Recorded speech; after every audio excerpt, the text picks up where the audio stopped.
Tema Livre Podcast.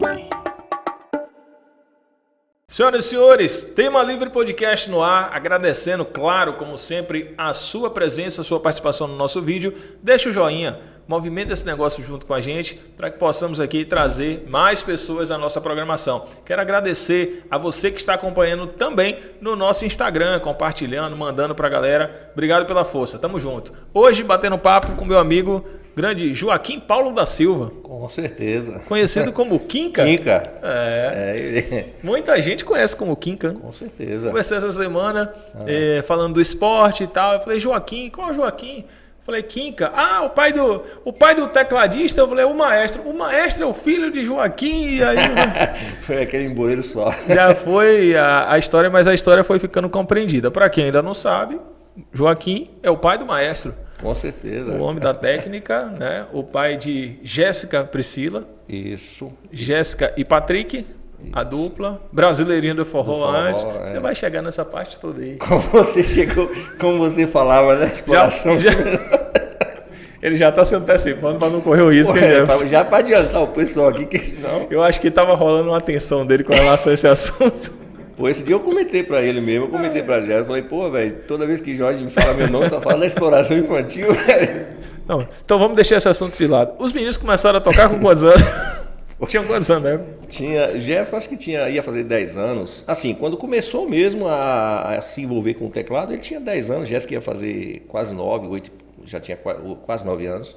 E ele se envolveu com esse teclado na igreja, cara. Na realidade, ele participou de a gente participava de uma igreja, né? E aí ele se atentou muito ao maestro da igreja, né? É por isso que veio o nome maestro. Então, desde cedo, o maestro lá da igreja, ele tocava no órgão os hinos da igreja e ele sempre saía da cadeira onde eu estava sentado e se picava lá para cima, lá pro púlpito, né? E lá ficava escorado no piano e ficava olhando para os dedinhos do pianista lá, do órgão lá, né? E resumindo, finalizando a reunião, ele sentava na cadeira do maestro lá e começava a fazer os dedilhados dele no teclado, né, no piano, né? Isso desde novinho? Desde novinho. Aí chegando lá num certo dia, ele fez um solozinho, né? E eu lá sentado, depois da reunião, todo mundo se cumprimentando para ir embora e tal.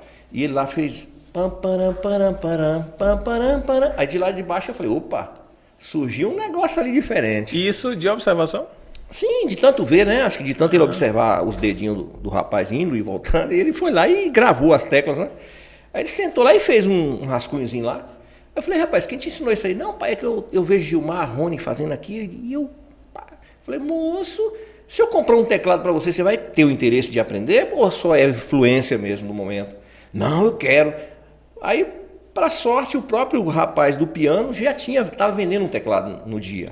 No mesmo dia já peguei o teclado, levei para casa, aí lá ele se esbaldou lá, ficava o dia inteiro nesse teclado, buscando, e depois ia na internet, né, buscar alguns recursos. E aí um dia eu falei para ele, Jefferson, você quer frequentar uma aula e tal, eu vou pagar uma escola para você? Quero, pai, quero. Tal. Eu falei, então beleza. Aí tinha um Noélio, saxofonista, maestro, ele é até falecido, né? O final do Noélio. E aí eu fui até Noélio e conversei com o Noélio. Não, traz ele para cá. Traz ele para cá. Eu levei ele com um tecladinho pequeno, da Yamaha, bem pequenininho, mas bem simplesinho. E aí Noélio chegou 1 semana, 2 semanas depois, Noélio virou para mim e falou assim, Joaquim, compra um teclado melhor pro teu menino, viu? Ele está desenvolvendo muito rápido, tem uma mecânica muito boa. Falei, beleza. Aí eu saí correndo atrás desse teclado. Melhor, né? Um pouquinho melhor. Aí um dia eu encontrei um colega, falei, rapaz, eu tenho um teclado lá, rapaz, avançado, né? Um teclado de cartucho ainda, né? Mas já era um 620, né? Oxi. Quem saiu de um... Maior do que ele se botasse lá. Para quem saiu de um teclado, um Yamaha 200 e alguma coisa, para ir para um 620, né? Já era um avanço muito grande, né? Aí eu comprei esse teclado via cartucho, que tinha uns cartuchinhos para botar o ritmo, e levei, chegou lá e ele começou. Com 6 meses, Noélia falou para mim, Joaquim, é o seguinte, rapaz, teu filho é muito observador, mecânica muito boa, mas porém, ele está me colocando numa situação aqui que eu não posso fazer, que é ultrapassar as etapas. Ele quer tocar forró.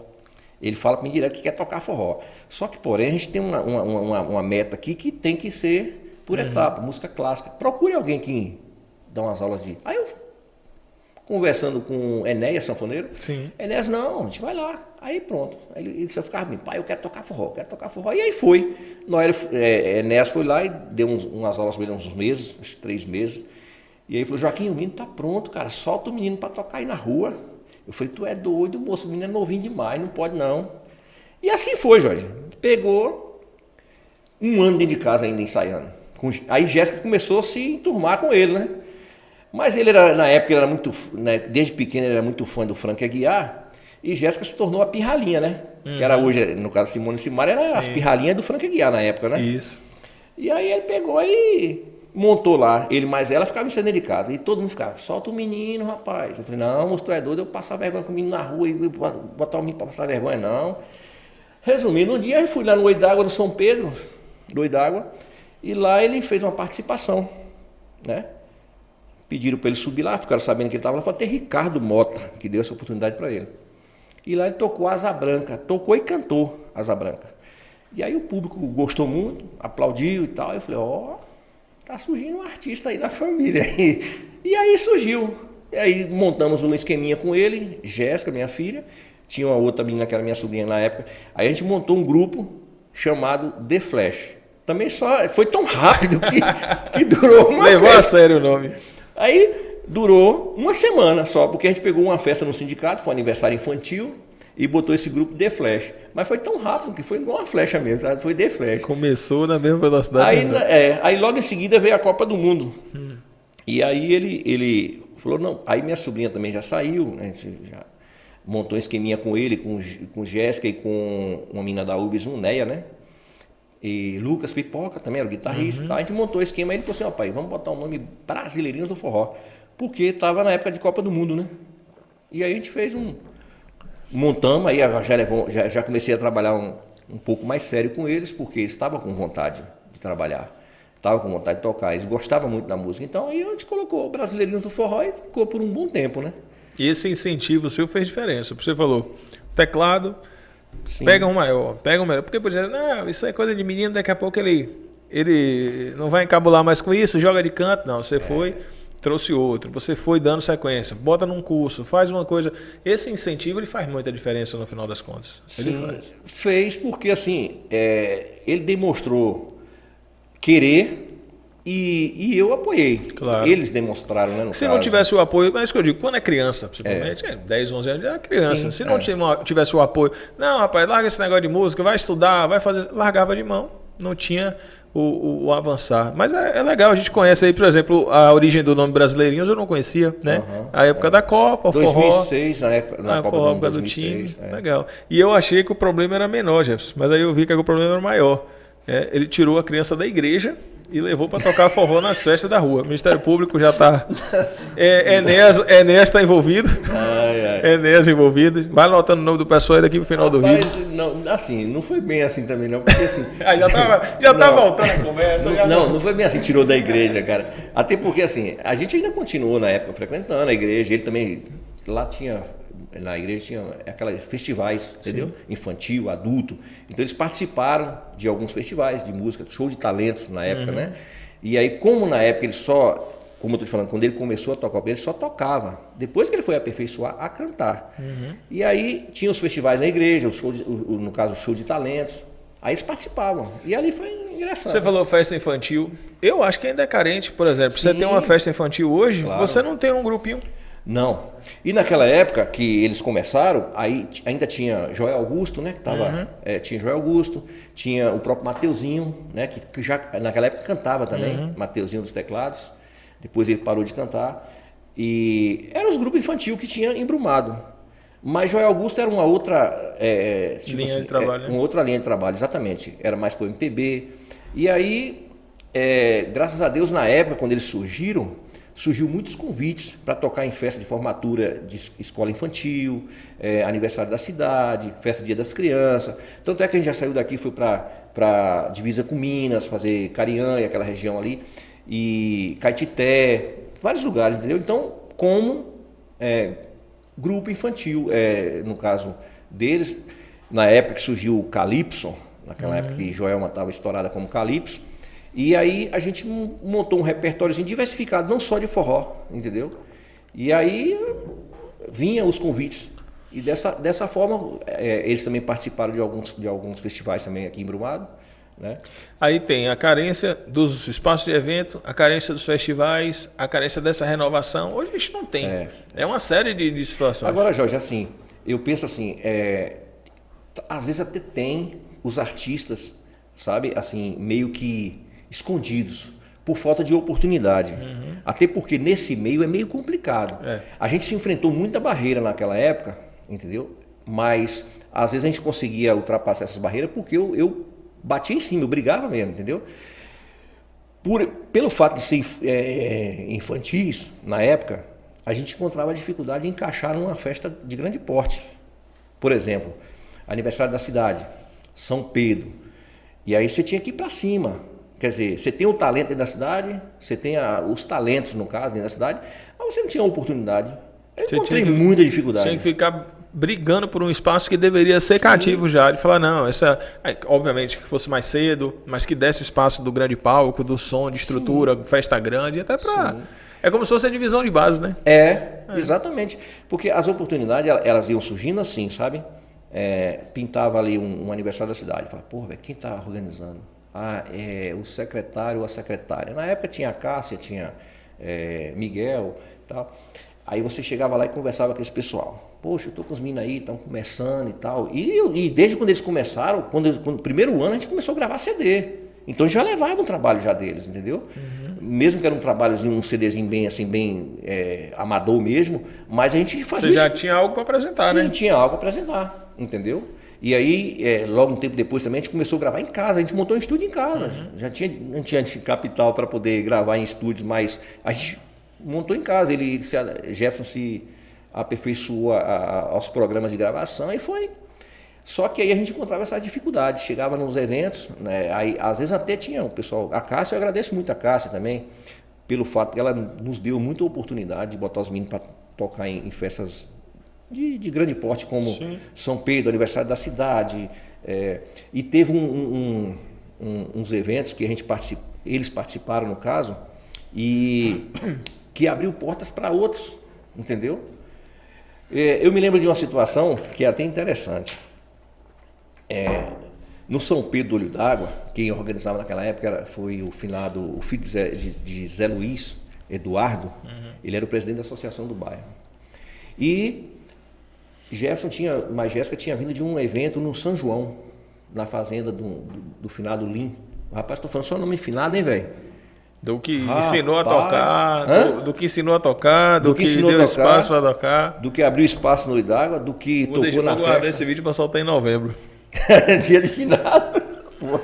Mas é tudo gente boa, só falou gente boa aí. Tranquilo. Aí, rapaz, interessante. Aí nós chegamos num evento lá em Lim, e aí ia ter o evento São Pedro dos Olhos d'Água, e aí o rapaz foi e fez o convite.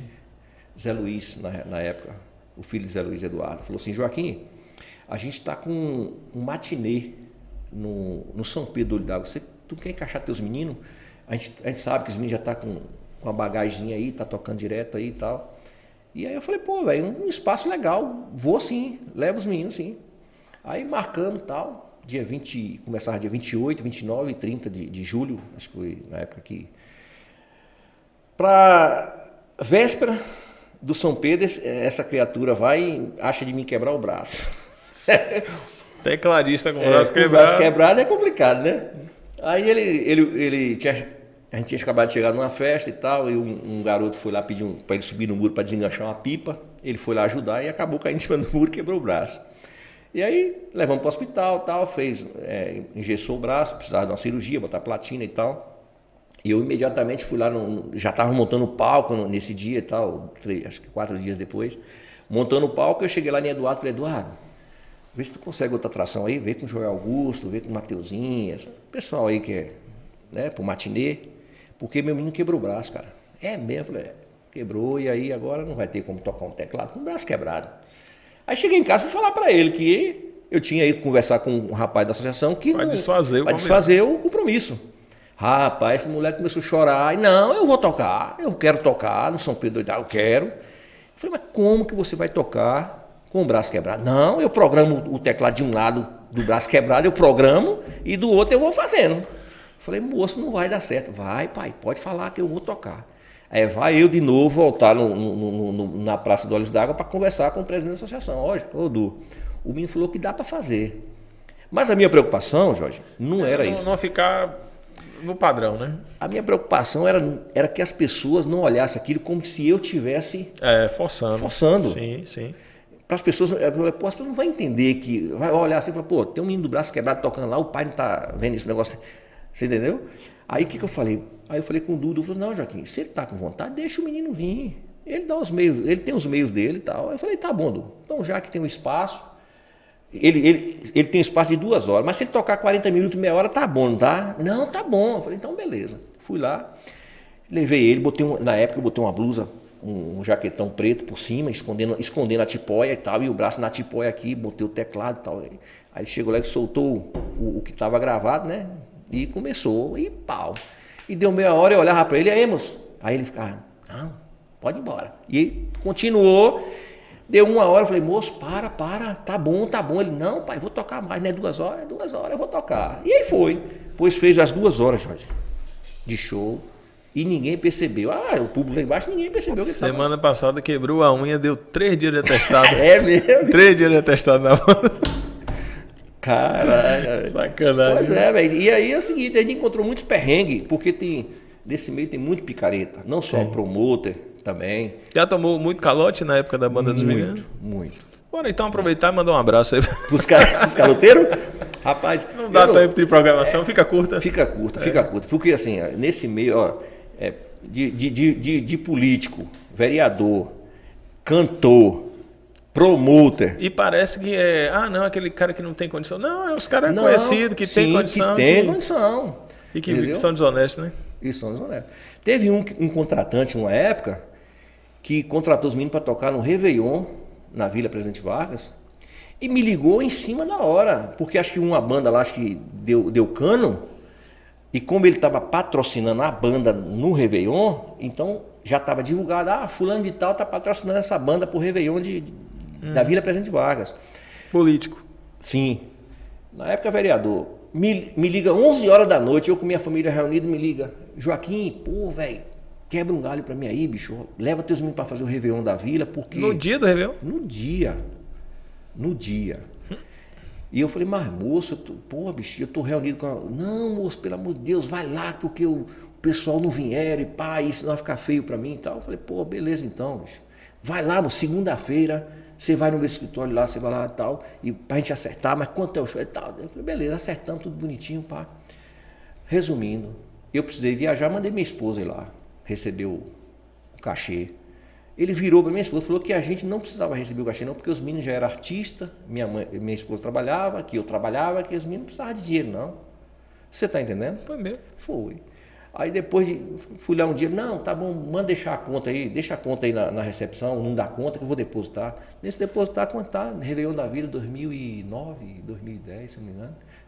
Já pra você ver quantos anos. Mas o bom é que ele nunca mais foi eleito, né?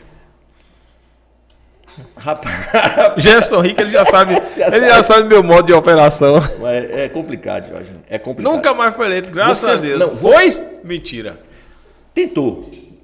Mas não foi mais. Ele chegou a tecer mais uma. Depois tentou algumas vezes e hoje não está no meio. Aí fica fácil agora. Vamos contar aqui 2009. Eleição foi 12. É nem que eu baixar o desgraçado é agora. 2012 foi a outra. Aí já foi a segunda. Pode ser de 12 para 16. Já tem um suspeito. Foi por aí. Tem um suspeito lá para aquele lado de lá. Já um suspeito por lá de lá.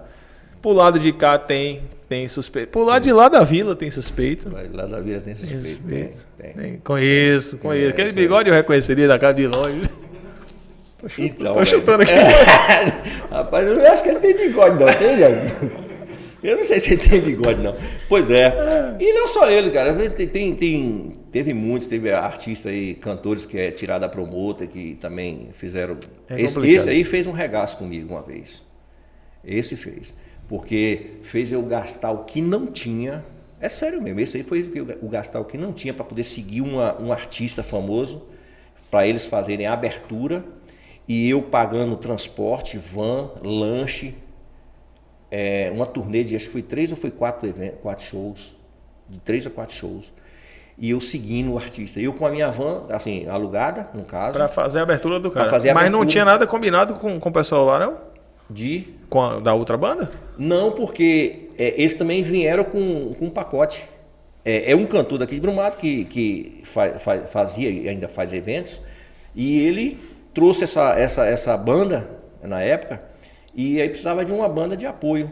Por exemplo, enquanto a gente está tocando em tal lugar, está em tal lugar. Ah, entendi. Aí quando eles vieram para cá, a gente ia E você fez tudo no seu custo para repor? Para repor. Depois dos shows, aí ia ter a reposição do que eu gastei e o pagamento do cachê dos shows. Nenhum cachê do show e nem a reposição do dinheiro. Então é um meio complicado, cara. Eu gosto. Hoje os meninos já não estão. Jéssica, por exemplo, ela já está, né, não está assim, atual no meio. Jefferson ainda está, mas não como cantor, mas como músico. Mas é um meio sofrido, assim, porque a gente encontra muita desonestidade, muito picareta, muita falsidade. Mas tem também as pessoas boas. As boas amizades, né? As boas amizades. Que você está ali no meio e procura te ajudar, entendeu? Aqui em Brumado mesmo tem um promotor aí de eventos aí, hoje ele está no meio da política, não sei. Esse aí tentou, desde quando os meninos começaram, novinho, tentou limar os meninos, todas as festas que eu conseguia colocar, ele tentava limar, entendeu? E isso chateava a gente, por quê? Porque, pô, velho, o cara viu os meninos crescer, viu, tudo bem, às vezes ele não pode, talvez ele não poderia concordar que os meninos eram um artista sabe? Mas era a vontade deles cantar. O pessoal, ele tinha o público deles, entendeu? Onde a gente chegava, lógico, tinha o pessoal que gostava do estilo deles tocarem, deles cantarem, até porque viram crescer. Até hoje, quando eu passo na rua, o pessoal, é o pai dos brasileirinhos. Não me chama, não fala nem é pai de Jéssica e Patrick, mas não, só fala pai dos brasileirinhos. Tem um amigo meu chamado Foguinho, tecladista. Foguinho, toda vez quando ele me liga, e aí, brasileirinho? Ele não fala mais meu nome, não fala nada, e aí, brasileirinho? Só me chama de brasileirinho. Então ficou marcado, sabe? A infância deles ficou marcado, porque você falou a questão de eu estar dando um apoio e tal, mas eu aprendi muito, porque eu não era do meio da música, Jorge. Nunca fui. Gostei de música, já tentei ser músico, comprei violão, comprei teclado, nunca aprendi nada. A única coisa que no meio da música eu consegui fazer, antes às vezes até antes deles entrar no meio da música, foi algumas composições, meio que duplo sentido, meio que, sabe? Mas em termos de música, não. Mas eu aprendi, eu falo sempre que eu aprendi muito com eles, por quê? Porque a partir do momento que eles começaram a trabalhar com música, eu tive que trabalhar também. Sim.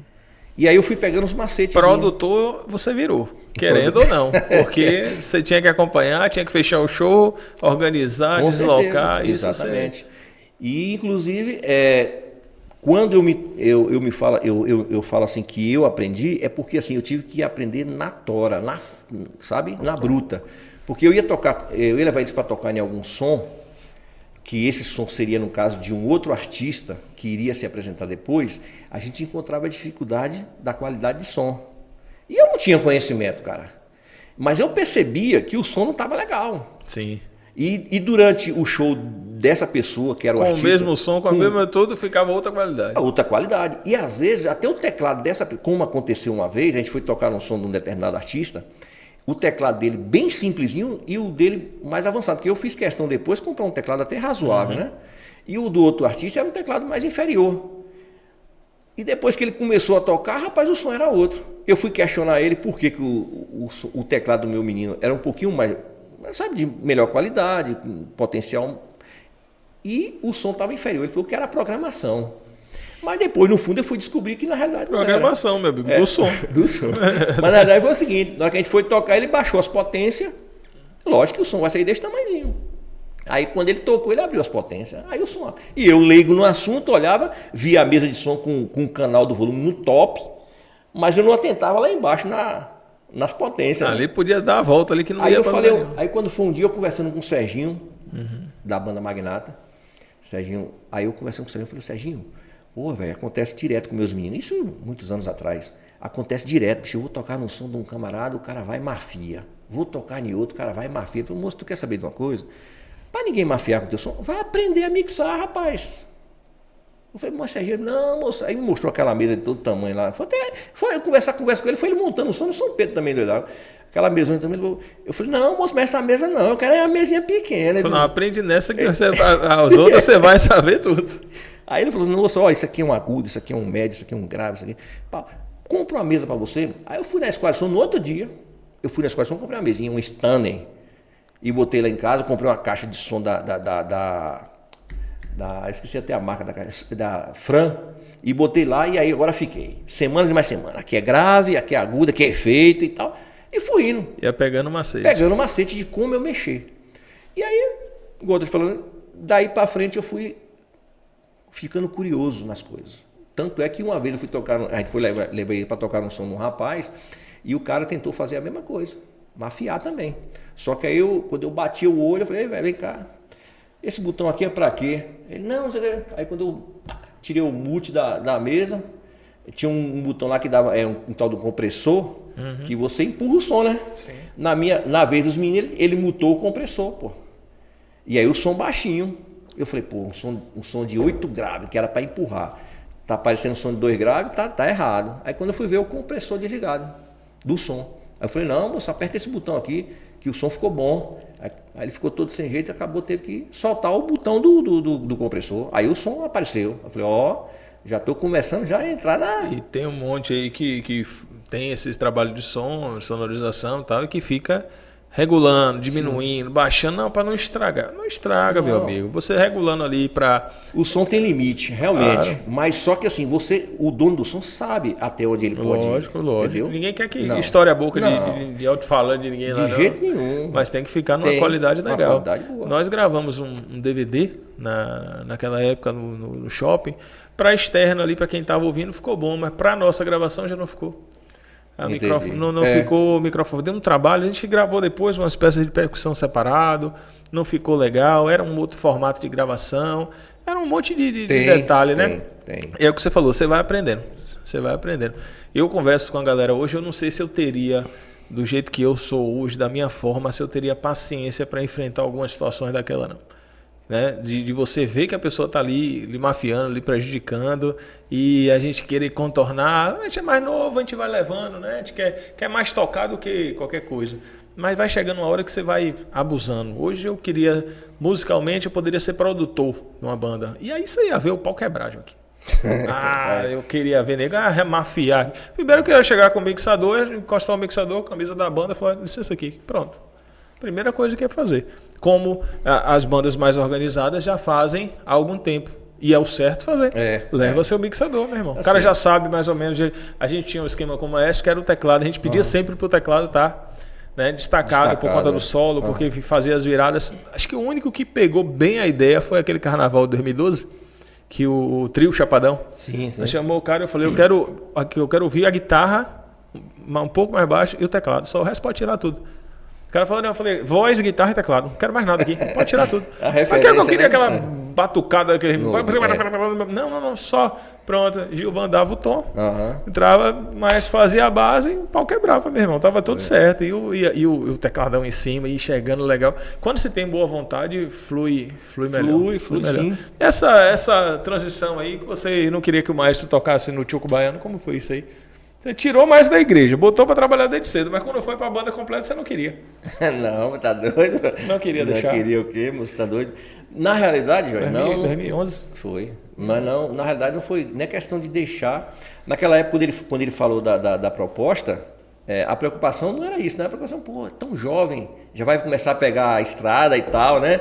Então, era mais isso, não era questão, mas quando a gente conversou e falou a respeito do que poderia agregar para ele em conhecimento musical, e as pessoas me falavam muito, o músico ele só vai evoluir quando ele tocar em banda. Pega a rodagem de banda.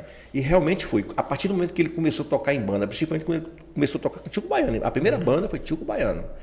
E aí a gente percebeu o crescimento dele, entendeu? Como músico. Depois veio outras, entendeu? E aí eu falei, pô, realmente o que falaram tem sentido. Tem, porque às vezes ele ficava naquele mundinho dele, entre ele e Jéssica e tal, era aquilo. Mas quando se abriu o leque de repertório, porque... Acho que tudo. A hora que a gente saía para um show, já entrava naquela van com aquela galera, com aquela zoada, com aquela resenha. Já era outro grupo, outras cabeças. 3 dançarinas, né? Um viado pelo meio dançando. Uma zoada desgraça, uma resenha, uma confusão dentro daquela coisa. Tudo aquilo ali já vai criando um ambiente. Aí você chega numa cidade diferente, uma responsabilidade diferente. Sobe no trio elétrico, vai fazer uma pegada. Sim, é outra vibe. Com certeza. É outra vibe, é outra pegada. E outra coisa, só o fato de você perceber que o músico, como ele começou novo, né? O Jefferson era novinho. Quando ele começou novo, e ele começou a viajar, a tocar em... Eu acompanhei alguns shows de vocês. Vários. Foi bom que a gente contratou o tecladista e levou o produtor. Levou o produtor. Aí o que aconteceu? Eu pude acompanhar vocês em algum show, no Guanambi, Barra da Estiva. Nos trios aqui. Sim, aqui principalmente, né, nos carnavais. E aí eu pude estar sempre acompanhando de perto, mas observando o crescimento. Uhum. E isso lá na frente, a gente acabou usufruindo, entendeu? Claro. Porque eles só tocavam forró. Algum ritmo ou outro, mas era muito pouco. Aí depois a gente viu eles, brasileirinho, tocando pagodão, tocando a rochadeira. Na 2 de julho, uma vez, foi uma loucura, moço, quando esses meninos começaram a tocar pagodão, entendeu? Então, o leque se abriu. Sim. De conhecimento, de estilo musical, entendeu? É isso aí. E aí foi. Falamos um bocado aqui do Pai Coruja. Pai Coruja foi abordado. Foi. Né? Eu não vou seguir pauta não, porque o tema é livre para todo mundo, inclusive para você. Galera que tá olhando para você agora no vídeo e tá dizendo, mas conhece esse cara de algum lugar, rapaz. Sim. Tem um vídeo dele aqui no canal do YouTube. Tem. No nosso Tema Livre Futebol Clube. Você me colocou nessa e o pessoal falou, rapaz, você achou aquele cara onde, rapaz? O cara é bom, viu? Ele trabalhava onde? O pessoal já tem certeza que eu fiz um investimento de contratar alguém que já era profissional. Como eu não gosto de desfazer o que as pessoas falam, eu falei, não, ele trabalhava lá em Guanambi, de uma rádio lá, e a gente trouxe para valorizar que eu tô... Tá. Gostou da experiência? Rapaz, foi massa, velho, porque assim... Futebol solidário. Foi inesperado, porque quando o Jéssica falou assim, pai, Jorge falou, tem como, sei lá, porque ele não vai poder ir e tal. Eu falei, rapaz, gelei, porque assim, lógico, eu sabia que eu estaria no meio de alguns amigos, sim, entendeu? Mas é uma responsabilidade diferente. Mas é uma responsabilidade diferente, com certeza. Você pegar um microfone, enfrentar uma câmera e principalmente você usar ter o uso da palavra para poder fazer perguntas, elaborar algumas... É complicado, cara.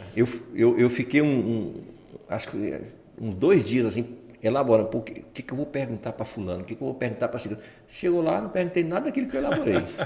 E é legal porque assim, como muitas pessoas já te conheciam, você já tinha uma sua base de seu porto seguro.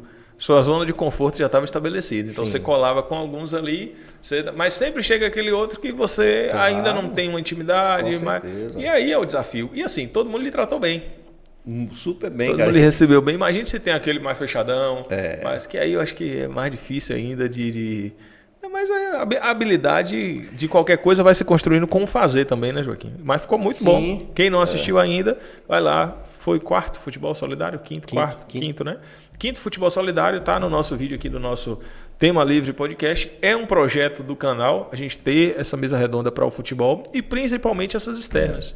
Fazer essas externas. E eu tive, assim, da outra vez, eu fiquei ali pelos bastidores, ali, dando um apoiozinho para Baduzinho do Som, se não me engano, na época do Futebol Solidário anterior, aquele. E tive a oportunidade até de dar um auxílio para a André ali no sorteio das camisas e tal. Mas eu não esperava que esse ano fosse ser repórter por um dia, né? Pro Tema Livre. E você observou que são 5 edições. Sim. Foi a primeira edição com cobertura em áudio e vídeo, com entrevistas em campo, etc. Foi.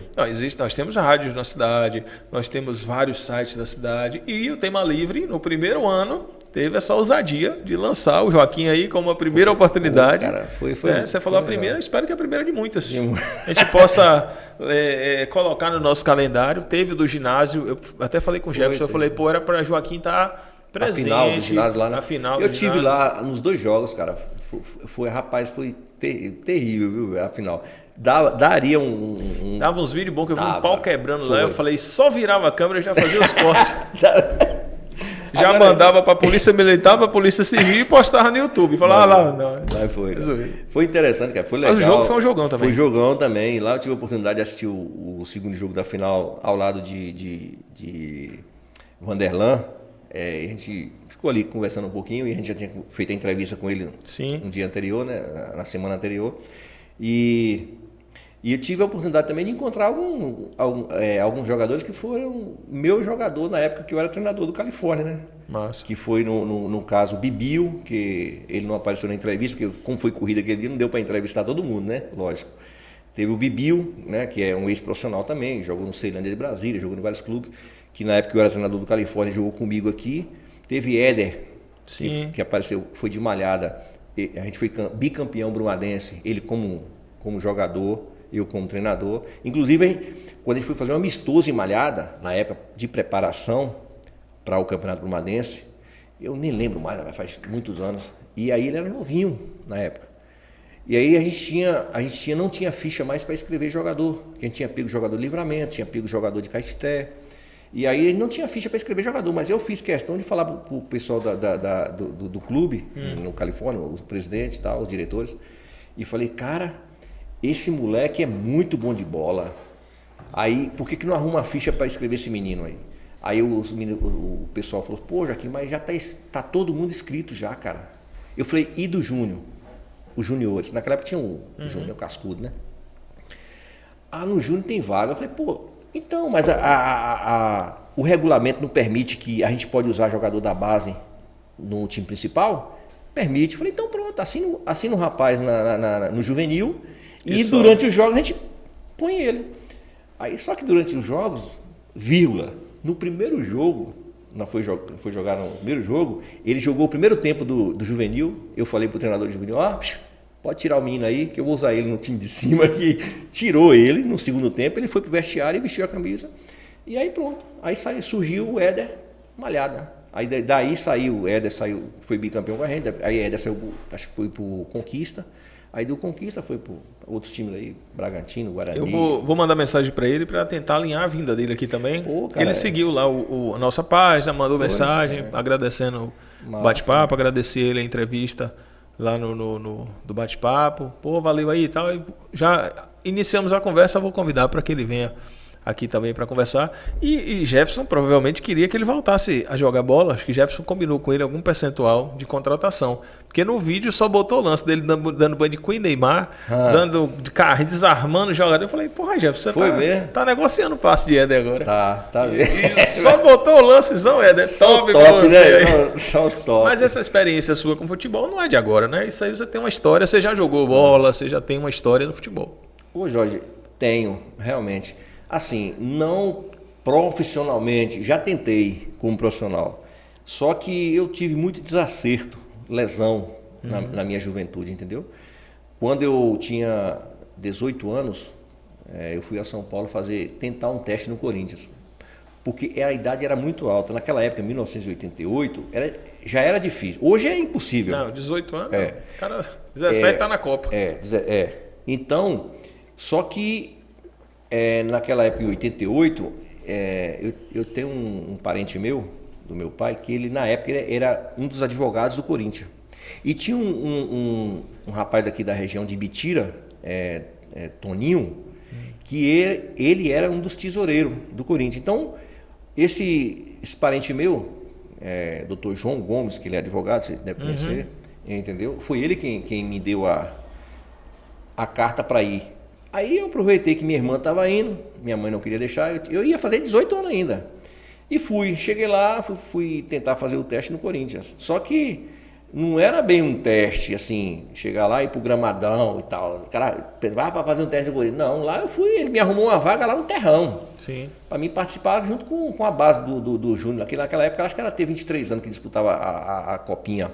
Hoje acho que é 21, não sei, mas... Acho que é 23 ainda. Ainda é 23, né? Acho que é. Então... E aí me levou... Ou 20. 23 ou 20, fiquei em dúvida. Eu não sei, Jorge. Eu sei que naquela época era ter 23, em 88. Depois foi reduzindo, não sei se hoje... Não sei se é 23 ou 20. E aí chegando lá, mas eu fui pro Terrão. Mas eu tinha sempre acesso na época era a fazendinha, né? Lá no Parque São Jorge. E aí eu sempre ia lá curiar o treino dos caras, entendeu? Tanto é que chegou no final de 88 para 89, aí os jogadores entraram em férias, os jogadores do Corinthians. Só que quando eles voltam em janeiro, volta aos pingados, né? Um volta no começo do mês, outro volta lá pro dia 5, outro pro dia 10. Principalmente naquela época, né? Principalmente naquela época. Porque eu peguei naquela época no Corinthians, quando eu estava fazendo lá no terrão lá, eu peguei lá no time de cima lá que eu observava eles jogar, era Neto, Tupanzinho, Bobô, Ezequiel, Wilson, Macarrão, Ronaldo no gol. Era essa galera. Então, era uma galera que não gostava muito de curtir. Viola, então, e Neto, nem se fala. Aí, resumindo, aí um dia eu tô lá no terrão lá e eu sabia que não ia ser aproveitado. Mas ali foi um mimo que esse parente do meu pai fez, entendeu? Pra mim. Ó, você vai em São Paulo, você me procura lá que eu vou te encaixar lá pra você fazer um negócio lá no Corinthians. Beleza, eu fui. Naquela época, modéstia à parte, eu brincava uma bolinha por aqui, né? Aí eu cheguei lá em São Paulo, fiquei por ali e tal. Quando foi um determinado dia, os jogadores foram voltando do treino. Aí o treinador era Nelsinho Batista. Nelsinho Batista virou pro pessoal lá e falou: ó, busca 4 pessoal lá do terrão lá, busca uns 4 lá para completar o coletivo aqui. E aí chegou lá, um treinador lá, na época era seu Mário. Eu lembro que eu era um japonesinho. O seu Mário chegou lá e você aí, camisa 9, faça favor. Você, aí me levou outro baixinho lá, um japonês, levou os 4, fomos pra lá. Chegou lá e ficou lá assim, de queixo caído olhando pros caras e tal, os caras treinando lá, fazendo condicionamento físico e pá. E nós ali, aí Nelson vai dizer, ó, vocês vão participar de um coletivo aqui, é coisa simples, tá? É só para os jogadores que estão voltando de férias e tal, vai dar um tempinho que daqui a pouco vocês... Pronto, aí fui, cara, fiquei ali, rapaz. Aí daqui a pouco começou o coletivo, me botou lá. Você joga de quem mesmo? Eu falei, eu sou centroavante. Ah, você é centroavante? É. Mas tá bom, joga de lateral ali pra mim, faça favor. Eita! Você joga de quê? Ousadia. Eu jogo aí, na hora que você me jogar aí, onde cair eu fico. Olha que era, se eu não me engano, na época do lateral, eu não sei se era Edu Gaspar, cara, eu não tô lembrado, mas era um cara já, entendeu? Aí beleza, fiquei por ali na lateral. Aí daqui a pouco eu de vez em quando fugia pro meio. Aí, moço, deu um azar. E nesse dia tava garoando, aí tava aquele orvalho assim na grama. Rapaz, mandaram uma bola assim pra mim e eu fui. E meninão, né, velho? De lado com o pé. E o Fabinho, aquele Fabinho que foi campeão pelo Grêmio, depois. Sim. O Fabinho, ele veio assim, tipo que com a trava da chuteira pra travar a bola. Campo escorregadio, ele escorregou por cima da bola, não sei a trava da chuteira, mas veio, encarcou no meu tornozelo, cara. Aqui. Eu tenho cicatriz até hoje aqui. Rapaz, e trincou minha perna, viu? E aquele sangueiro. Foi mesmo? Foi, cara.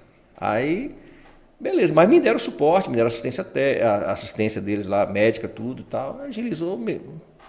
Aí, tranquilo. Que ano foi isso? 90? 89? 88. 88 para 90. Porque se essa dividida fosse comigo, o Fabinho ficava fora da temporada 89. Aí beleza, aí o que aconteceu? Aí e eu ia expulso do jogo, obviamente, eu saía no camburão do Corinthians. Aí no mesmo ano, aí o pessoal chegou lá e falou assim, infelizmente o pessoal completou 19 anos, já não aproveita, né? Não dá para aproveitar, porque isso, por tal. Aí beleza, mas aí tranquilo, voltei para Brumado, aí 3 anos depois, aí voltei para lá, casei, voltei. Chegando lá, eu falei, não, mas eu vou insistir em jogar em algum time aqui que dá para beliscar alguma coisa. Aí comecei a jogar aqueles campeonatos da Rede Vida, sabe? Aqueles Copa Kaiser, Desafio ao Galo, aqueles campeonatos que tem lá na capital. E ali eu comecei a jogar nos timinhos ali e tal. Até cheguei a alguns timezinhos do interior ali que estavam disputando a A3, entendeu? É porque, na verdade, a galera que está ouvindo agora pode pensar assim, mas antigamente era uma distância muito grande. Muito. Hoje você tem economicamente e a nível de camisa ainda uma distância grande, mas o cara que joga, o cara com 18 anos, ele joga uma A2 do Paulista, ele mostrando um bom futebol, ele pode ir para um time do interior para o Paulista do ano seguinte e ele tem visibilidade. Não, mas você vê, não vou muito longe não, você vê vários jogadores aí, não vou dizer assim, de alguns anos para cá, que com 18, 19 anos, 20 anos, ele ainda jogava vamos dizer assim, como o pessoal fala, né, o futebol de várzea, no futebol de várzea. Aquele menino Gabriel que teve aqui no futebol solidário, teve agora? Não, né? Não, ele teve da outra vez. Ele foi aproveitado pelo Bahia depois dos, acho que 22, 23 anos. O próprio Liedson.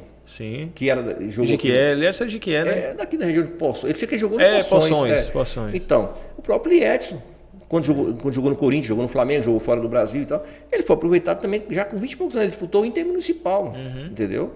Então,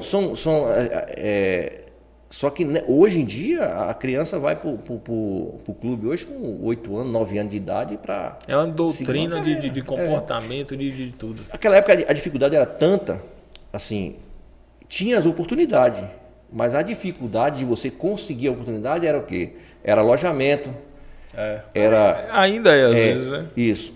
E você ter uma ideia, até uma máquina fotográfica, a gente não tinha na época para registrar os momentos. Hoje é um celularzão top, aí um iPhone. Todo mundo tira foto, registra seus momentos. Hoje o batedor de baba, ele sabendo editar bem as fotos, mexendo naqueles aplicativos, o cara parece um craque no Instagram. Sim, exatamente. Às vezes não joga porra nenhuma, mas é uma pose da porra. Tira uma foto bonita, toca a bola, desgraçado, deixa passar. As únicas fotos que eu tenho daquela época que eu tinha. Uma eu tinha lá no treino, eu lembro que eu tirei umas fotos com o Nelson Batista, com o Neto, com o Bobô. Quando eu cheguei aqui, passeando aqui uma época, meus irmãos me tomou tudo. Me tomou e eles bem sumiram. E as outras era manchada, porque aquelas máquina fotográfica Kodak, sabe? Vira e mexe, você dava um vacilo, abria, o sol batia, perdia o filme. Então era desse jeito. Então aquela foto bem tirada com o dedão na frente. A mais importante sair com o dedo na frente. Por falar nisso, você tem uma história para contar de um sobrinho da minha esposa. Ele é Binho.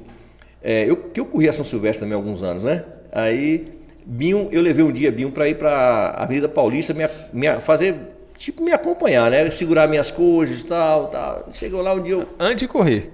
Antes de correr. É preciso levar, agora ele levar para me acompanhar e me chamar para correr. Acompanhar assim. Me acompanha ali aonde na São Silvestre, vai só. Vai só. Aí, cara, ele chegou, eu falei, ô Binho, é o seguinte, cara, nós vamos chegar antes lá, porque lá tem uns repórteres da Globo, famoso, tu quiser tirar uma foto do cara, tem os corredores que chegam antes também, antes dele ir lá pro pelotão de elite. Eu tô até imaginando o que é que ele fez. Ele fica lá nos cantinhos fazendo uns alongamentos, pá. Né? Então, aí eu falei, tem aquele Vanderlei Cordeiro de Lima e tal, eu falei, ó, coisa, tu tira umas fotos com o cara e tal. Aí, não, beleza. Eu levo o Binho. E aí começamos a tirar foto, rapaz, com meio mundo de gente. E repórter da Globo, Pedro Bial fazendo cobertura. Hoje Binho tá pompando. Aí, resumindo, falei, Binho, e quando eu sair na corrida, tu tira uma foto minha correndo. Vou disparar pra poder correr junto. E na chegada também, tu bate uma foto também. Beleza. Aí, resumindo, Binho ficou lá comendo água. E já chegou bêbado, né? Aí continuou comendo água. E o pá, corria sobre irmão, rapaz, e pá, e potegar lá rasgando na frente, eu mastigando atrás. Quando chega no final do dia, ei, Binho, beleza. Vou revelar as fotos, Binho. Passei num shopping. Mandei revelar as fotos. Só saiu claridão, Binho. Olha aquele bicho ali, rapaz. Só claridão. Falei, Binho, o que aconteceu, Binho? Ué, moço, eu abri a máquina pra ver se as fotos estavam boas. Eu falei, mas rapaz, tu tá louco, tem que revelar primeiro, perdeu a sua tudo. Eu pensei que ele tinha deixado, porque essas máquinas antigamente ficavam fechadas, né? Fica, Eu pensei que ele tinha tirado a foto. Ele bebaço, moço. Diz ele que abriu a máquina, disse que a máquina, ele bateu uma foto lá, ele escutou um barulho que ela fazia. Né? Antigamente a gente não tinha habilidade para mexer com essas coisas, né? E já era um outro formato, já era mais complicado. Hoje em dia qualquer criança pega o telefone, você pede para ela tirar uma foto, ela enquadra e tira uma foto. Hoje é tranquilo, mas antigamente, Binho, você tá meio perdoado. Rapaz, eu tenho muito arquivo perdido, Jorge. Fala nisso, você tem uns arquivos para me mandar até hoje. Pô, cara, tem. Tá no HD lá que tem um rapazinho aí que ficou de botar um HD num computador. Não, ele pegou a moto. Que foi? Porra, velho, caí de moto. Porra, velho. Aí eu falei, pô, foi mesmo? Machuquei. Pô, celular caiu lá na casa da Zorra. Foi. O HD tava no meu bolso. Eita. Aí ele caiu por cima da HD e pipocou a HD. É mesmo, velho?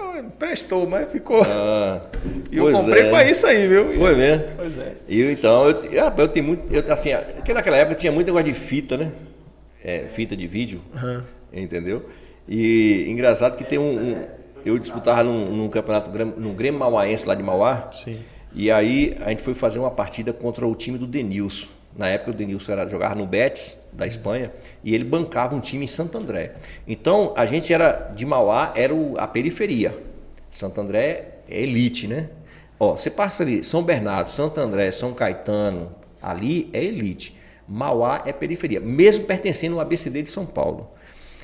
E aí eu jogava para o time da periferia e a gente foi fazer um amistoso contra esse time do Denilson, que era uma preparação para um campeonato que existia. Tanto a gente estava preparando e eles também. Rapaz, e tinha um colega nosso lá, fazia parte da diretoria, ele tinha uma filmadora. Rapaz, para ter uma filmadora naquela época era coisa de outro mundo, viu? Era outra pegada, não era qualquer um tinha, não. Aí o cara tinha uma filmadora, eu falei, ô fulano, porra, velho, eu te dou a fita, pago tudo pra tu, velho. Filma uma partida minha aí, velho. E naquela época lá tava bem, né? E ele foi jogar. Primeiro tempo, os caras tomam 3-0 na gente. E ele filmando. Olha, o cara fazia, corta a filmagem, já vou pagar só o primeiro tempo. 3-0. Os caras meteu 3-0 primeiro tempo. Mas também os caras jogavam o fino da bola, né, velho? O campo dos caras era no tapete. Aí, segundo tempo, a gente entrou, eu falei pros caras, tinha um cara chamado Ceará lá. Ele jogou até profissionalmente, jogou no Ceará. Ele tem apelido de Ceará porque ele é jogador do Ceará, jogou em alguns times do interior de São Paulo, depois ele parou a carreira e ficou por lá mesmo. E eu falei pra Ceará, pô, cara, tu é um cara habilidoso, mesmo com a idade avançada, mas manda essa bola pra mim, cara. Manda essa bola, pô, eu tô lá na frente e não recebo bola. E começou. Aí começou o bombardeio, ele mandando uns lançamentos, e eu, aí, precisa que não, eu tome 3-1. Daqui a pouco, de novo, eu tomo 3-2. Faltando 3 minutos para terminar o jogo, pum, empatei o jogo. Aí saí mandando a torcida do adversário calar a boca. Dando aquele psico pros caras e pá. E eu crente que o cara tá filmando tudo. Aí, rapaz, vamos pro vestiário. Quando chegou no vestiário, tá o diretor do outro time batendo na porta. Pá, pá, pá. Quem é? Quem é o diretor do time aqui? Pá, quero falar com aquele centroavante aí. Falei, pronto, lascou, o cara vai me bater. Mandei a torcida calar a boca, a torcida tá tudo aí fora inflamada. Aí o cara entrou no vestiário, e aí, velho? Você não quer vir, vai disputar o campeonato pra gente aí não? Tal, não sei o quê. Aí eu olhei pros caras, falei, olha, o negócio aqui... Melhorou. Pensei que ia apanhar, né, velho? Aí os caras começaram lá e falaram, não, velho, o menino aí tá com a gente aí e tal, vai disputar o campeonato com a gente e tal. Resumindo, foi no final, cheguei lá na sede do clube lá, falei, ô fulano, tu me dá a fita lá, doido? Tu me dá? Ele, não, tá aqui, tá gravadinha e tal. Tá aí, beleza. Levei essa fita pra casa. Aí desse tamanhozinho a fita, fui na Kodak, numa loja autorizada da Kodak, comprei um adaptador pra colocar no videocassete. Paguei um absurdo, moço, dinheiro que eu nem tinha. Comprei esse adaptador de fita, que tem, né, os grandão assim, aí você botava a fitinha pequena dentro do adaptador para poder rodar no videocassete, senão não conseguia ver nada. Pensou que não, quando eu rodo, tá lá só o brancão rodando de novo. Falei, rapaz, eu tô... Não filmou porra nenhuma. Não filmou, cara. Aí ele não apertou o play. Mas o cara não era profissional, ele tinha a câmera. Ele tinha a câmera, ele disse que era o primeiro dia que ele tava usando a câmera. No dia que você meteu 3 gols. E no dia que eu meti 3 gols. Então, esses registros que eu tô te falando... Falando nisso, aproveitar a deixa, o menino que você levou pra fazer eu acho que nossa pizza chegou. O menino que você levou pra fazer a filmagem do podcast, filmou eu, tô dando uma porrada no cara e sendo expulso e não filmou meu gol. O nome dele é Gil Mendes. Mandar um abraço pra você, Gil. Registrar esse momento aqui, fazer um corte. Danilo mandou pra mim, pô, velho, quase não pegou seu gol, mas na hora que você deu uma porrada no cara, tu é doido, até o barulho pegou, tá, que eu falei, eita, pô, tá bem. A fama já não é boa. Aí eu faço o gol, o cara não pega o gol e marcou. Mas eu vou te falar, viu? Gil é um baita profissional, mas vacilou comigo aí, pô. Me filmou tanto no podcast, esqueceu de mim no jogo. Rapaz, é complicado. Mas essas histórias de futebol são bacanas. Agora, recentemente, moço, eu tive num torneio aqui em Pindaí o ano passado, torneio de 50. Eu trabalhando em Pindaí, o cara me convidou para participar de um torneio. Eu falei, vou, cara. E só que eu trabalhava em Pindaí e os caras de Pindaí me afiou comigo. Não me chamou. Aí montaram a seleção dele, não me chamou. Aí o cara lá da zona rural lá montou um time lá chamado Sanharol e falou, vamos chamar o rapaz aí. O rapaz aí bate uns babinhos, o pessoal deu um, né? Aí eu fui, cara. Chegando lá, o time de Pindaí era a seleção, né? E aí quando chegando lá, cara, esse vídeo tá no YouTube. Quem quiser ver lá, pode ir lá, bota lá, torneio de 50 de Pindaí. Aí participei desse torneio lá, cara. Primeiro jogo ganhamos, segundo ganhamos, e eu só levando porrada também. Levando porrada, mas jogando. Aí fomos pra final com o Pindaí. E aí? Aí chegou na final, aí o repórter lá, mandar um abraço pra ele, que é Gilvânio Lima, que é o repórter de campo, e tem Paulo Félix, que é o locutor. Eles foram me entrevistar né, que ia enfrentar o Pindaí. Eu falei, rapaz, eu vou entrar com a faca nos dentes contra esse Pindaí. Falei, vou entrar com a faca no dente. Eu não estava aguentando mais nada, mas, rapaz, joguei uma final e nós fomos campeão em cima deles, entendeu?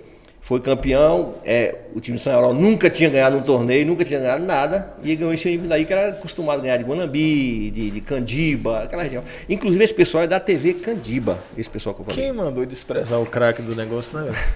Desprezou o centroavante, mas centroavante experiente, história no futebol. Mas eu tava vindo, assim, foi interessante porque, assim, depois da Covid, sabe, foi o primeiro evento que eu participei, assim, de futebol. Foi o primeiro evento e, rapaz, mas eu fiquei muqueado, porque depois da Covid, eu peguei essa Covid 2 vezes, né? Tive uns problemas cardíacos e pulmonar. E judia mesmo. E aí, para mim, foi uma vitória muito grande, porque ali eu percebi que eu poderia estar voltando às atividades, entendeu? Bota fé. Pega ali a Artesão ali para mostrar pra galera aqui. Obrigado, meu irmão. Tamo junto. A Artesão Pizzaria mandou pra gente aqui Depois que a gente contou que o padre saiu daqui sem se alimentar, Joaquim falou, não, enquanto não chegar, rapaz, eu não levo. A artesã é do meu amigo Tiquinho? Tiquinho. Rapaz, eu encontrei Tiquinho esse dia numa confraternização. Só não sabe tocar instrumento, mas vender pizza vende pizza, sabe? Esse dia eu encontrei Tiquinho numa confraternização. Não é fake não, viu? Não, aí tá top. Cheirando, viu? O cheiro tá... Aí. Esse dia eu encontrei Tiquinho numa confraternização em Castilho Viana. Inclusive foi até o meu amigo Bruno Leone tocou lá. Com o Patrick. Conheço, não conhece, Bruno Leone? Conhece, não? Rapaz, é o top da galáxia aí. Então vou trazer aqui no podcast. Vai trazer? Vou trazer. Pô, recomendo, viu, velho? Você tá indicando, eu vou trazer ele aqui. Não, recomendo, cara. O cara, além de ser um artista, o cara é gente boa. Duas feras daquela, você deixa aquela pizza lá, você não come nada naquela Ave Maria. E logo a desculpa, traga aqui pra eu mostrar e já segura aqui, Joaquim. É mesmo? E aí, Tiquinho encontrou? Aí encontrei o Tiquinho lá e Tiquinho bateu nas minhas costas. Aí, velho, os caras me falam uma coisa aqui. Esses caras aqui jogavam bola mesmo? Tu que é das antigas aí, porque os caras falaram que tu jogava muito, que tu era um centroavante aqui, matador. Agora esses caras jogavam muito, eu falei, moço, só tem fera aqui. Olha quem os caras tá lá, Ressaca, Alain. Os caras campeão baiano, pô, de futsal, tricampeão baiano.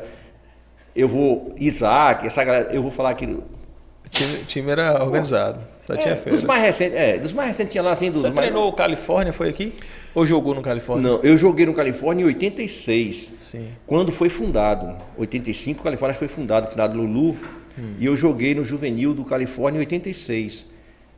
Entendeu? Mas joguei pouco tempo. Eu lembro igual eu tô falando, depois eu fui para São Paulo e tal.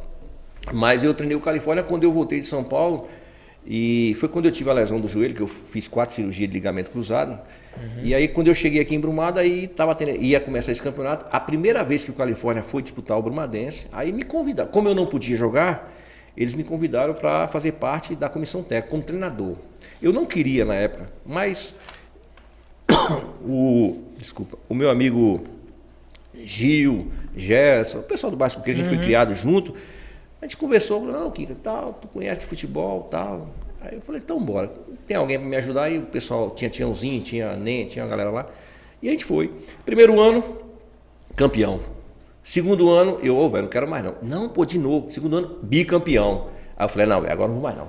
Porque, assim, acontecia muitas coisas, Jorge, eu vou te explicar aqui, desse meio. Por exemplo, eu estava em casa almoçando, o jogo ia começar às 3 horas da tarde. Aí chegava, é a primeira vez que eu tô falando isso, aí chegava o pessoal da diretoria, né? Com a listinha preparada já, né? Joaquim, ó, tu acha o que desse time aqui? Tu botar esse time em campo aqui? Eu, não, velho, beleza. Pegava o papelzinho, dobrava, botava no bolso. Chegava lá no vestiário, fazia a pré-eleição lá dos jogadores. Aí olhava para a lista, olhava para o jogador, eu pegava a lista e... Aí botava os caras. Aí tudo bem, chegava lá. Só que nisso... Foi dando resultado. Nisso, o que aconteceu? Primeiro ano, campeão, que eu assumi... Na realidade, eu assumi o time na segunda partida, porque eu não queria. Aí o jogo ia ser na mesma semana. Eu falei, como é que eu vou assumir um time se eu não conseguir treinar o time? Aí ficou o Tiãozinho, que na época depois se tornou meu assistente. Ele assumiu a primeira partida e perdeu. Na segunda eu assumi. Aí o time foi campeão sem perder uma. No segundo campeonato, foi campeão invicto. Só que teve um acontecimento que o que me fez eu eu não treinar no ano seguinte, assim, porque, pô, 2 anos, e você ganhando e você era hostilizado, entendeu? Eu lembro que teve uma oportunidade, Jordano tinha 16 anos, e Jordano era da base, como eu te falei, mas eu levava sempre para jogar no time de cima, e Jordano no banco, e nós na final, e nós já tínhamos tirado Bahia, tirado Magnesi e tal, os favoritos, a gente desbancava tudo. Chegou no jogo final, eu peguei e fiz uma substituição inusitada.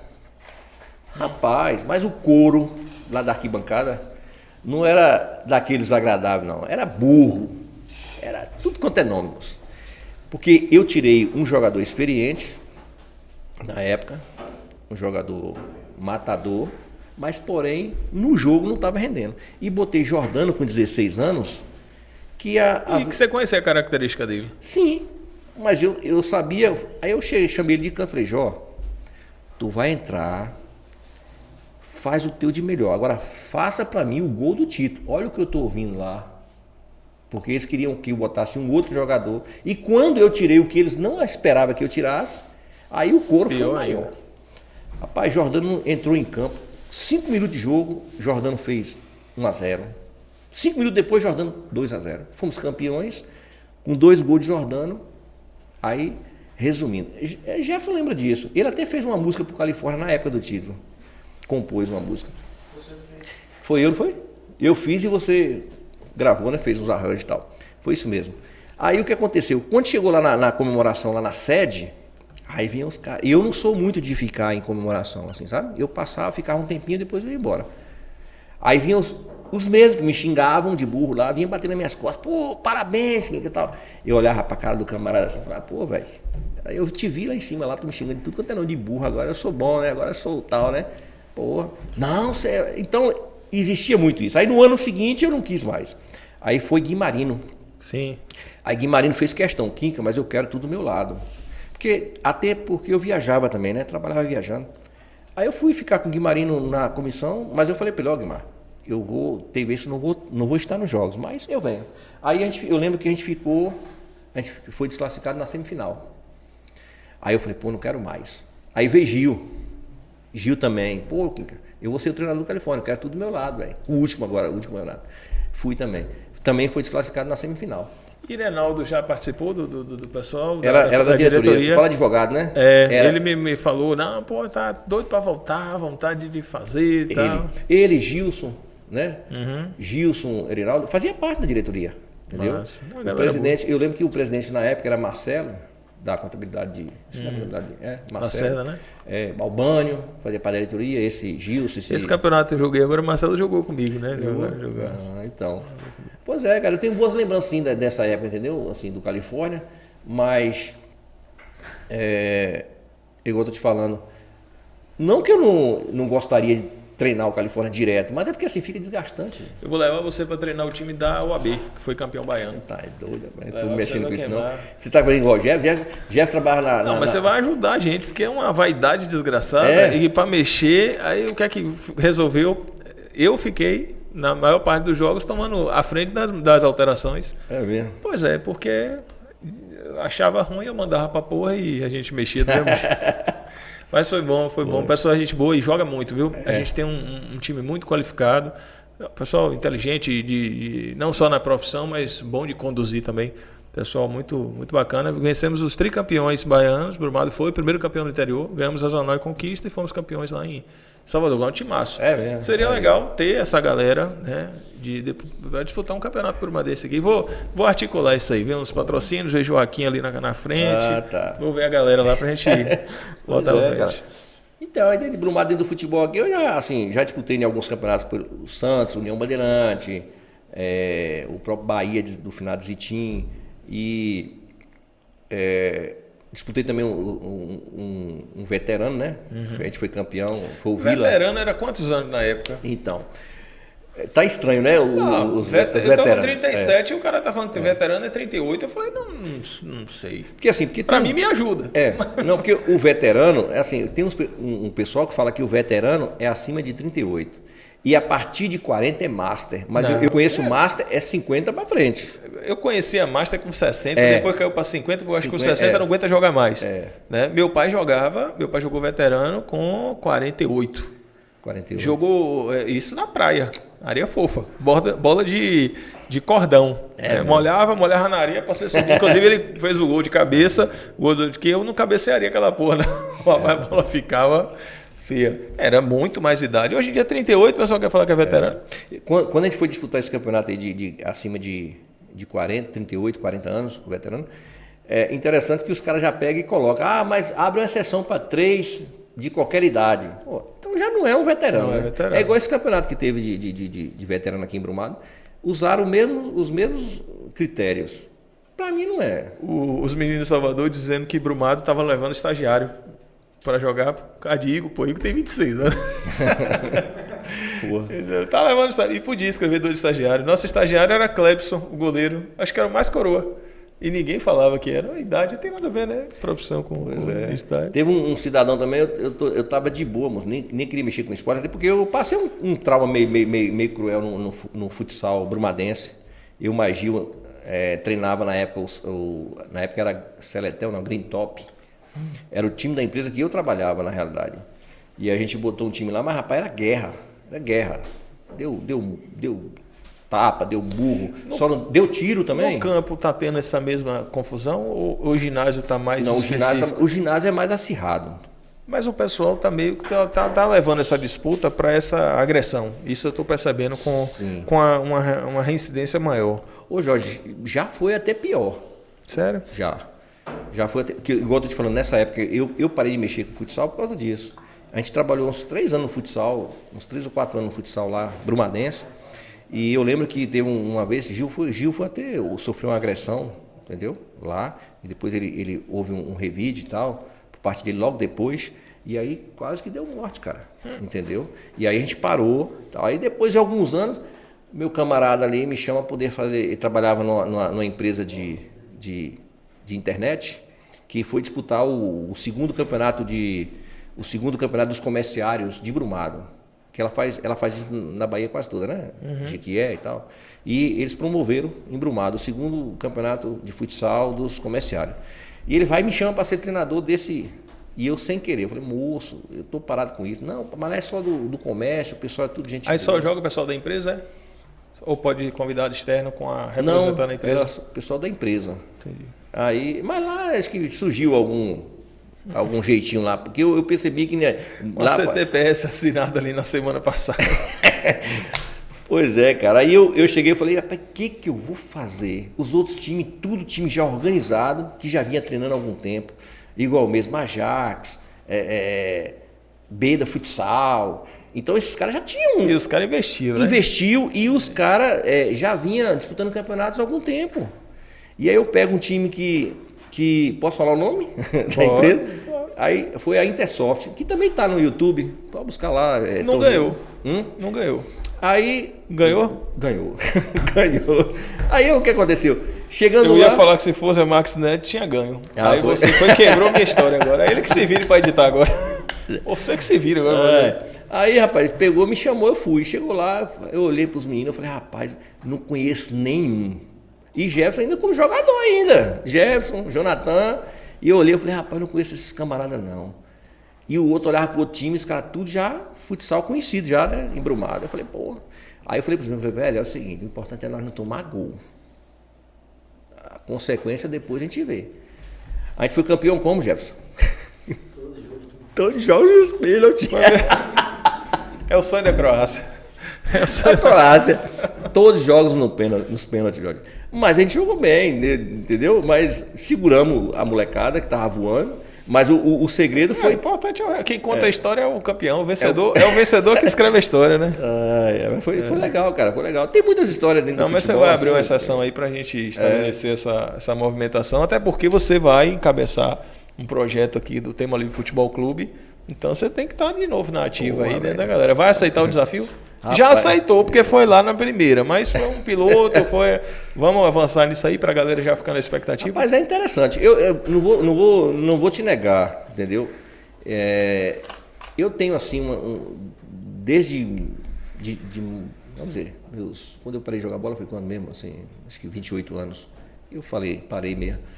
Desde lá pra cá, eu sempre busquei, assim, falei, participar, né? Participar dentro do futebol. Agora, como? E eu sempre buscava de uma forma ou de outra. Só que eu não quero mais, assim, diretamente, igual ser treinador, sei lá, um auxiliar técnico e tal. Não quero mais isso, porque pra mim...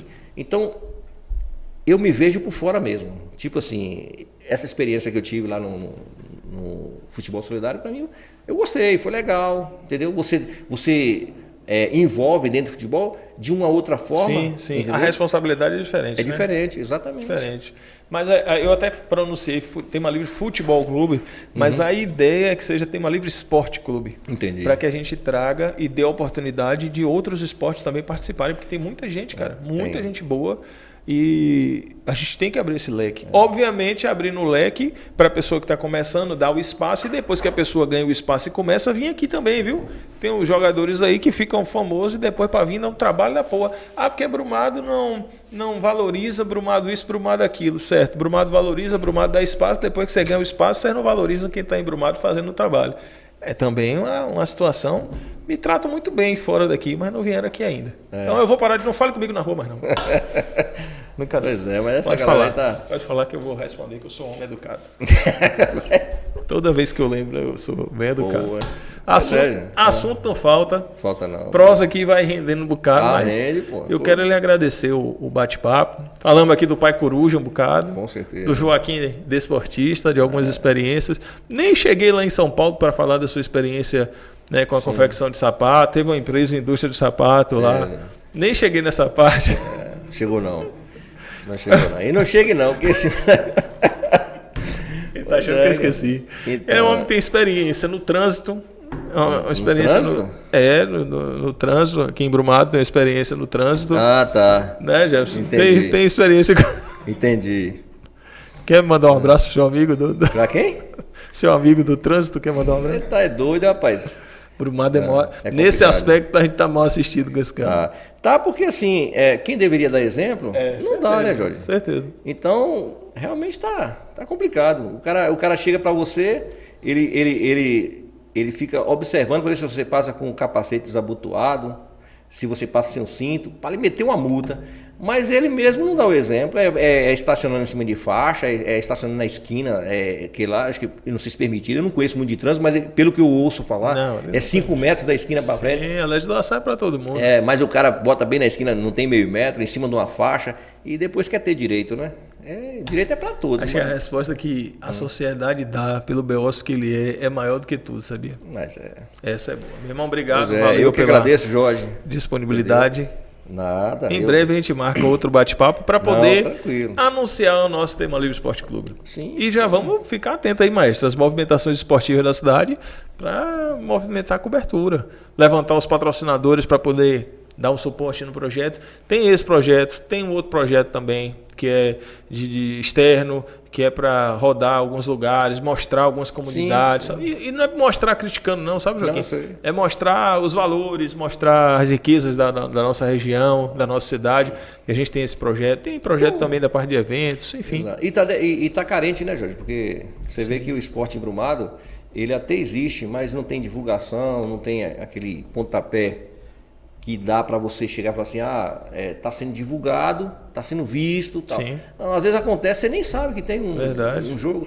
Eu tinha uma pessoa, assim, agora às vezes a pessoa fala, é fácil falar isso. Não, mas eu sempre falei, e inclusive eu e o Jefferson já acompanhou ele em alguns eventos, dando apoio e tal. Uma pessoa que fazia muito bem isso aqui era Elias Pial. Sim, entendeu? Meu amigo. Ele fazia muito bem isso na zona rural, aqui em Brumado, entendeu? Ele é um cara que lutou, né? Enquanto esteve dentro presente, esporte, lutou pelo esporte, foi um cara... E é um negócio que o pessoal não costuma valorizar muito não, viu? De jeito nenhum. Eu falo assim, o retorno de quem luta, né? Sim, até porque você não tem o apoio vamos dizer assim, do município, de quem está à frente da Secretaria de Esporte, não sei como é que funciona, mas você vê que, igual mesmo, antigamente se você me perguntasse quem era o diretor da Liga Brumadense de Futebol, a gente sabia. Hoje eu não sei. Se você me perguntar quem é o secretário de esporte, eu não sei. O presidente da Liga, não sei quem é agora, acho que é Paulinho ainda, né? É Paulinho? Parece, mas o anterior xingava o prefeito xingava ele xingava o prefeito, os dois se abraçavam e tiravam uma foto junto. Então é cachorrada descarada, né? Não sei quem é mais, sem vergonha. Inclusive, estou esperando o prefeito aqui uma hora dessa para vir conversar com a gente, mas...